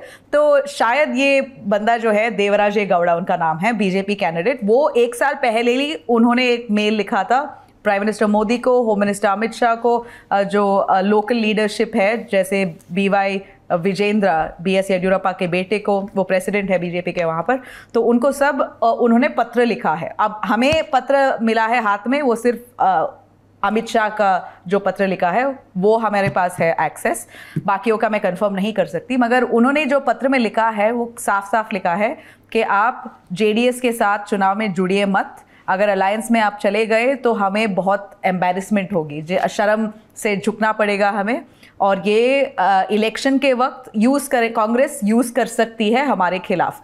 ये पत्र लिखा है उन्होंने 2023 में, 1 साल हो गया है। 1 साल पहले तब तो गठबंधन हुआ भी नहीं था। नहीं हुआ था, मगर ऐसा कहते हैं कि जेडीएस किसी के साथ भी अलायंस कर सकती है। इनफैक्ट जब असेंबली इलेक्शंस के दौरान सर्वेस कह रही थी कि बीजेपी अच्छा नहीं कर पाएगी, तभी रूमर्स हो रहा था कि शायद बीजेपी और जेडीएस अलायंस में आ जाएगी। अब तो लोकसभा में अलायंस है, मगर असेंबली में भी अलायंस में आना चाहती थी, ऐसा बातचीत हो रही थी लास्ट ईयर। तो तभी उसी दौरान इन्होंने एक पत्र लिखा था कि मत जाइए इनके साथ अलायंस में, क्योंकि बहुत गंभीर ऐसे आरोप है उनके ऊपर और हमें शर्म होना पड़ेगा अगर ऐसे बाहर आ गया। मगर मैंने खुद को मैंने विजेंद्र से बात किया, मैंने उनकी इंटरव्यू ली परसों 2-3 दिन पहले, तो उनसे एक साइड में एक चैट हुई थी इसके बारे में। उन्होंने ऑफ कैमरा कहा था कि उन्होंने कभी नहीं सोचा था कि इतना अश्लील होगा। या अश्लील ही नहीं, ये घिनौना है ना। हाँ, ये मतलब जिस तरीके के आरोप लगे हैं, जो पीड़िता ने आरोप लगाया कि नौकरी ज्वाइनिंग के 4 महीने बाद प्रज्वल उन्हें अपने कमरे में बुलाता था, घर में 6 महिला कर्मचारी थी, सभी ने बताया कि वो प्रज्वल से डरती थी, घर में काम करने वाले पुरुष कर्मियों ने महिला कर्मियों को भी सावधान रहने के लिए कहा था। आरोप लगा है कि जब HD रेवन्ना की पत्नी नहीं होती थी तो महिलाओं को स्टोर रूम में बुलाता था, उन्हें छूता था, यौन उत्पीड़न करता था। पीड़िता ने कहा है कि प्रज्वल रेवन्ना ने उसकी बेटी के साथ भी छेड़खानी की कोशिश की। ये अपने आप में कितना ज़्यादा गंभीर है एज ए MP। ये MP के अलावा आप इंसान के तौर पे ये कितनी बड़ी घिनौनी हरकत है। इसको लेकर के दूसरी FIR भी दर्ज हुई। तो इसका जो है ड्राइवर से क्या कनेक्शन है, ड्राइवर का रोल इसमें बताया जा रहा है। तो आपने जो ऐसे रेफरेंसेस दिए इतने सारे केसेस के, मैं बोलूं कि आज ही एक FIR और दर्ज किया है। वो जो FIR में साफ लिखा है कि प्रज्वल रेवन्ना ने एक औरत को बोला, मतलब वो पहली बार मिला था उसको, FIR में ये लिखा है, औरत ने बोला है, और वो 44 इयर्स की है। आप ये ध्यान रखो कि प्रज्वल रेवन्ना 33 इयर्स का है, वो 1990 बॉर्न है जी। तो 33 इयर्स का और 44 इयर्स की एक औरत बोल रही है कि वो उसके ऑफिस में आई, कुछ क्लियरेंस था, उसका फाइल सब क्लियर करना था, गर्ल्स हॉस्टल सेटअप करना था उनको, वो MP कॉन्स्टिट्यूंसी में। तो उन्होंने वेट किया प्रज्वल को, उन्होंने बोला बाकी सब लोग पहले वापस जाएं, उनको पूरा दिन वहाँ पर वेट किया गया। फिर जब लोग निकले तो वो औरत को बोला एक रूम में आए, और वो रूम में उन्होंने ताला लगाया और बोला उनको बैठने के लिए, और फिर उन्होंने बोला कि अगर आपके पति को पॉलिटिक्स में उभरना है या उनको कोई सक्सेस देखना है, उनको प्रमोशन अगर चाहिए, तो आप जो मैं बोलूं, जो मैं कहूं, आपको करना है। औरत बोलती है FIR में, ये सब आरोप है, मैं बोल रही हूँ आरोप के दौर पे, whatever I'm saying is as per allegations and what is factual on the FIR। बोलते हैं कि अगर और वो उन्होंने रेप किया और सबका फिल्म किया, वीडियो किया, और फिर ये सब होने के बाद वो औरत ने बोला कि ये शायद एक ही बार था, मैंने सोचा, मगर उसने बोला साफ साफ जब वो निकल रही थी कि मेरे पास आपका वीडियो है और अब जब भी मैं कहूँ आपको वापस आना पड़ेगा मुझे खुश करने के लिए, नहीं तो ये वीडियो लीक हो जाएगा। और जब वो रेजिस्ट करना चाहती थी, वो औरत कंप्लेंट में उसने लिखा है कि उसके पास, उसने बोला कि मेरे पास गन भी है और मैं गन निकालूंगा अगर तुमने ऐसा किया। और एक और कंप्लेंट है, आपको बोल दूं, अभी 1 दिन पहले की बात है, जो एक लड़का ने 20 उम्र के लड़के ने बोला है कि उसकी मदर मिसिंग है, और उसके मदर एक वीडियो में फीचर है, उनके घर में जो काम करने वाली औरत थी वो मिसिंग है, और फादर के ऊपर किडनैपिंग का आरोप लगाया हुआ है। तो 2-3 दिन में बहुत हो चुका है अब। और इस मामले में 376 के तहत FIR दर्ज हुई है, CID साइबर स्टेशन के में ये मामला दर्ज हुआ है, और 506, 354A, 354B, 354C IT act की धाराएं लगी हुई हैं। तो ये एक वीडियो बनाने का भी, जैसे वो भी एक आरोप की श्रेणी में आता है, तो उसको भी इसमें आरोपी बनाया गया है। और हाउस हेल्प थी, ऐसी बात बताइए। इसके अलावा जो स्क्रीनशॉट टोटल बहुत सारे वायरल हैं, उसमें हमें अलग अलग तबके की महिलाएं दिख रही हैं। स्क्रीनशॉट में जो है पुलिस की वर्दी में भी एक लेडी दिख रही है। तो ये क्या सब लोग को इस तरीके से टॉर्चर करना, क्या कहानी आपको स्थानीय लोगों ने बताई? जो आप ड्राइवर के बारे में पूछ रहे थे उसके बारे में मैं थोड़े बाद में बताऊंगी कि ये लीक कैसे हुआ। मगर पहली बात तो है कि उसमें औरतें कौन है, इतने सारे वीडियोस में कौन औरतें हैं।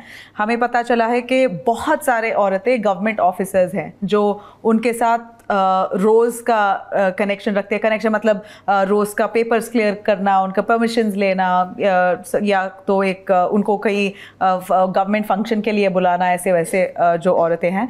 पुलिस इंस्पेक्टर जो लेडी सब इंस्पेक्टर है, उनके कुछ तस्वीरें और वीडियोस बाहर आई हैं।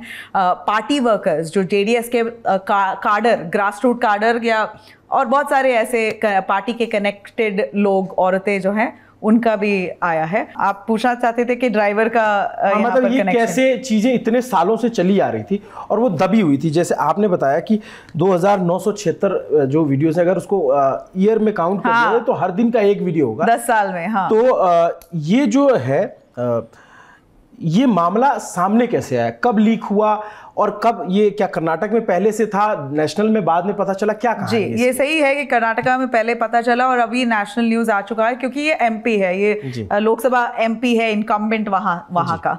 तो ये हुआ है कि उनका जो ड्राइवर है, जो आदमी 7 साल उनके साथ, रेवन्ना के फैमिली के साथ काम कर रहा था, और वो 7 साल में, ऐसे आरोप है कि उसने 7 साल में वो बहुत एक ट्रस्टेड आदमी के तौर पे उनको देखा जा रहा था। और हर चीज़ जो प्रज्वल रेवन्ना या HD रेवन्ना करना चाहती थी, जैसे पैसे किसी को दे गोडाउन से उठा के, मतलब जैसे कैश किसी को डिस्ट्रीब्यूट करे, या इलेक्शन टाइम पे यहाँ से कैश उठा के वहाँ लेके जाएं, तो वो ज़्यादातर अनअकाउंटेड फॉर कैश है। उनका पूरा तो कैलकुलेशन होता नहीं है, जो पॉलिटिक्स में आपको पता ही है।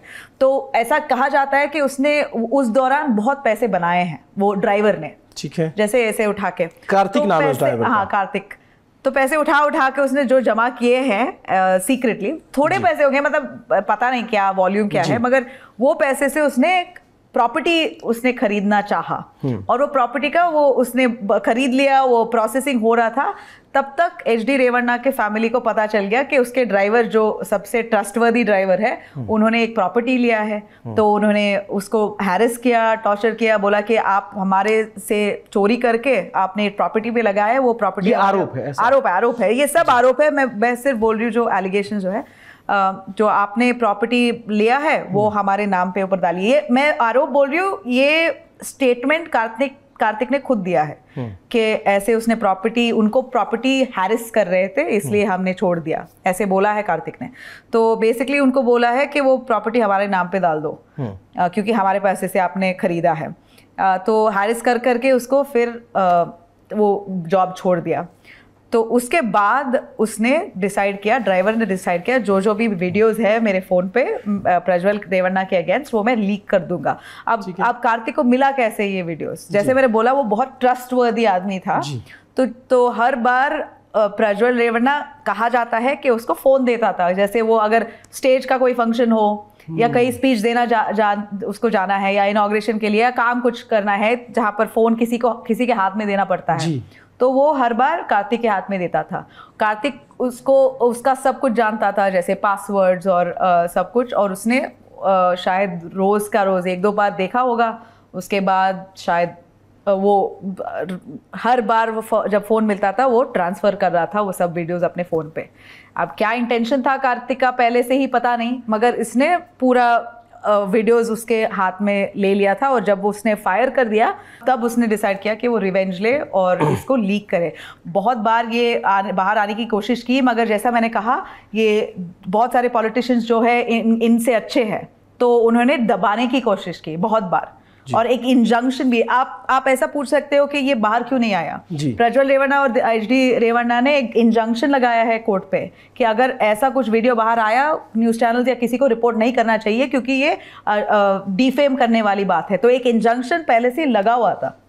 अच्छा, हाँ, इसलिए ये इलेक्शन से पहले बाहर उतना आया नहीं। तो ये इलेक्शन वहां पे वोटिंग थी 26 को, उससे पहले बाहर आ गया था या बाहर आ गया था, मगर जैसा मैंने कहा जैसा अब आया है वैसा नहीं था। अच्छा। मगर 2 दिन इलेक्शन के पहले कहा जाता है कि बसेस में, पब्लिक बसेस में पेन ड्राइव्स में ऐसे उन्होंने हर सीट में एक पेन ड्राइव लगाया था, पार्क्स में डिस्ट्रीब्यूट कर रहे थे लोगों को, तो ऐसा फैलाया है ये, मतलब वो पॉलिटिकली जो है। हाँ। उसका जो, लेकिन एक बात बताइए, पता नहीं कि किसने इतना एक पूरा फोर्स लगाया है इसको लीक करने के लिए, वो कौन है पता नहीं, इन्वेस्टिगेशन रिवील करेगा। अब जैसे देखिए ये भाजपा के देवेराज गौड़ा जो है, ऐसा बताया जा रहा है कि इनको दिया ड्राइवर ने, जो कि इनके पिता के खिलाफ होलेनरसीपुरा से वहां से चुनाव लड़े थे। हाँ। और आपने बताया कि उन्होंने चिट्ठी लिखी मतलब यहाँ पे जो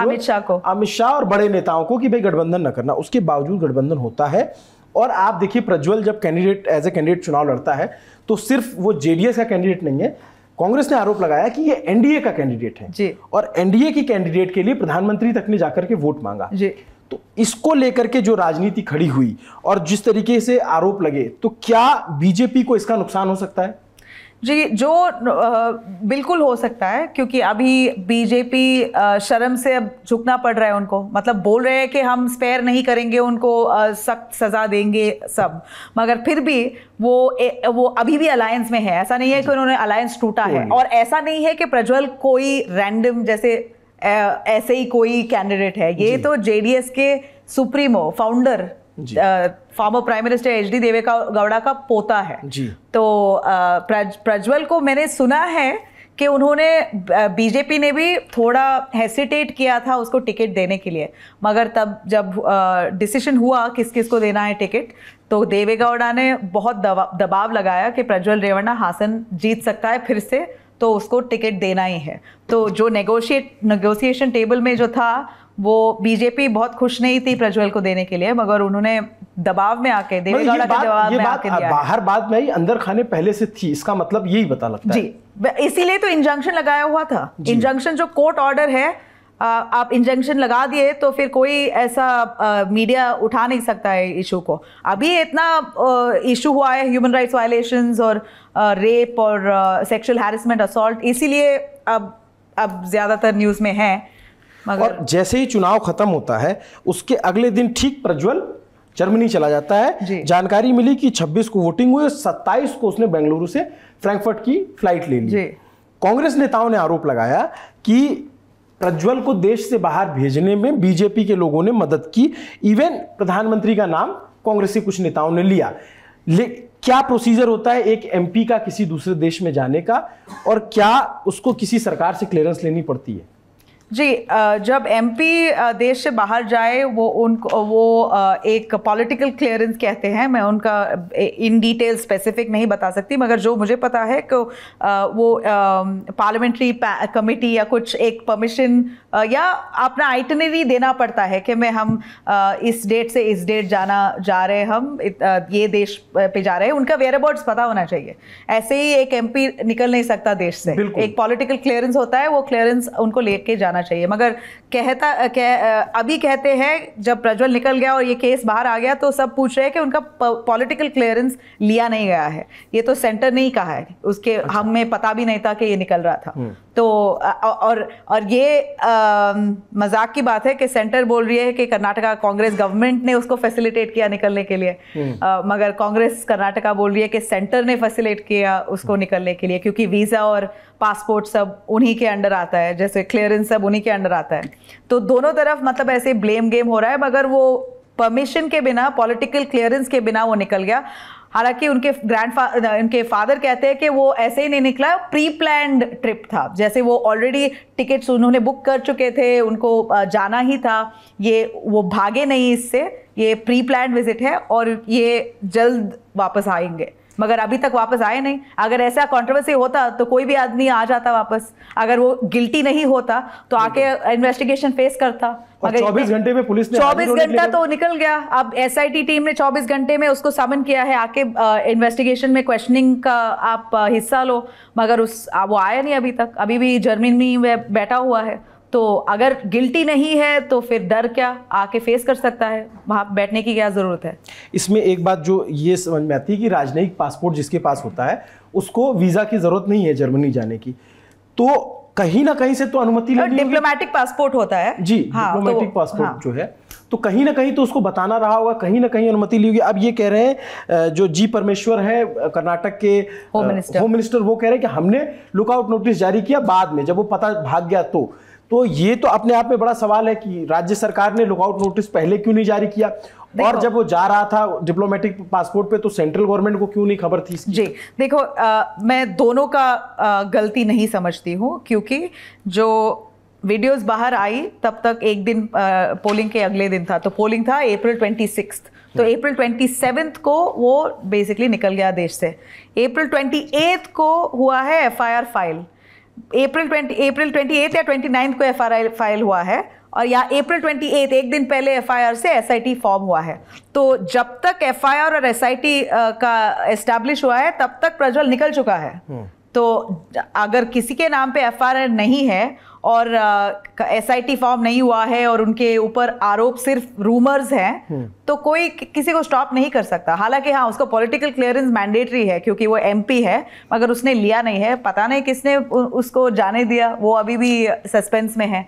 मगर कर्नाटका कांग्रेस या सेंटर दोनों भी कुछ नहीं कर सकती। अगर FIR लगा ही नहीं था तब तक और उससे पहले वो निकल गया, तो वही है बात। और इसके बाद मैं देख रहा हूं कि जो पॉलिटिकल कैंपेन वहां पे बिल्ड किया गया, खास करके प्रज्वल के सारे मामले सामने आने के बाद, वीडियोस वायरल होने के बाद, और आपने जैसे बताया कि बसों में या पार्क्स में पेन ड्राइव बांटी गई या उसको फैला दिया गया कि लोग लेकर के देखें, तो जैसे कि बीजेपी उसके साथ गठबंधन में है, जो नेशनल लेवल पे मुद्दा बनाया गया, जो या टीवी डिबेट्स में बात चली गई, तो जेडीएस को कम बीजेपी को ज्यादा घेरा गया कि आप भाई गठबंधन में हो।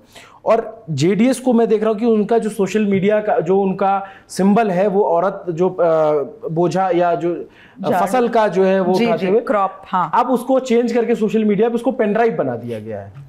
तो ये सब कुछ जिस तरीके से चल रहा है, इसका जो आने वाले अगले चरण की जो वोटिंग है 7 मई को, तीसरे चरण में, उसका आप कर्नाटक में लोगों से बात करती होंगी, इसका क्या ये कोई वहां चुनावी मुद्दा बन पाया है? ये बन चुका है चुनावी मुद्दा। जब राहुल गांधी थे, उन्होंने कहा है कि प्राइम मिनिस्टर मोदी रेपिस्ट को शील्ड कर रहे हैं। ऐसे वाली बात हो रही है कि प्राइम मिनिस्टर मोदी ने उनको चुनाव में, मतलब इलेक्शन कैंपेन में प्रज्वल के लिए वोट मांगा है, रैली की थी। हाँ, रैली किया था प्रज्वल के फेवर में। तो ये सब ऑब्वियसली बात नेचुरल है कि बीजेपी को चोट पड़ेगी। और अमित शाह भी आए थे कर्नाटका, और वहाँ बहुत रैलियाँ चल रही है, अभी भी चल रही है। अमित शाह ने भी साफ साफ कहा है कि हम अगर कोई एलिगेशन प्रूव हो तो हम चुप नहीं रहेंगे, हम सख्त से सख्त सजा देंगे। मैं बिल्कुल ये कहूँगी कि पॉलिटिकल पार्टीज को यहाँ ब्लेम नहीं कर सकते, या तो मोदी हो या अमित शाह हो, या उनको थोड़ी ना पता है कि ऐसा, बिल्कुल ये बात तो कोई पॉलिटिशियन को पता नहीं होगा कि ऐसा ग्रेविटी है, इतना सीरियस है एलिगेशंस। बहुत सारे लोगों के बारे में बोलते हैं लोग कि ऐसा वीडियो है, ऐसा अश्लील वीडियो है, मगर ये कांड कह सकती हूँ, कांड से ज्यादा ये हीनियस क्राइम है ना, क्राइम ही है। Exactly, it's a total human rights violation. 300 औरतों से ज्यादा ऐसा उन्होंने फोर्स करके, कोर्स करके, उनके पावर को यूज करके उन्होंने उनको कॉम्प्रोमाइजिंग पोजीशंस में लाया है और वीडियोस लिया है, और फिर थ्रेटन किया है कि वो वीडियोस लीक करूंगा। और फिर बहुत सारी औरतें बोल रही है कि उनको मारने की भी धमकी दी, अगर आप किसी को बोलोगे तो हमारे पास गन है, हमारे पास। और ये समझो कि ये बहुत सारी औरतें बहुत पुअर है, गरीब औरतें हैं, और हो सकता है आने वाले दिनों में और बहुत सारे आवाजें आए जब इतनी सारे वीडियो। बिल्कुल। तो ये कर्नाटक पे जो ये सीडी और तमाम वीडियोज आए, पेन ड्राइव आई, उसको लेकर के क्या राजनीति पे प्रभाव है, हमने उस पर नबीला से जाना। इससे पहले हमने रायबरेली, अमेठी, कैसरगंज की चर्चा की और देश की पॉलिटिक्स को भी समझने की कोशिश की। नेता नगरी का ये एपिसोड आपको कैसा लगा, कमेंट करके ज़रूर बताइए। नमस्ते, मेरा नाम अभिनव पांडे है। देखते रहिए दी ललन टॉप। आपको जल्द मैं फिर से फील्ड पे मिलूंगा, फिर से चुनाव यात्रा जारी रहेगी। शुक्रिया।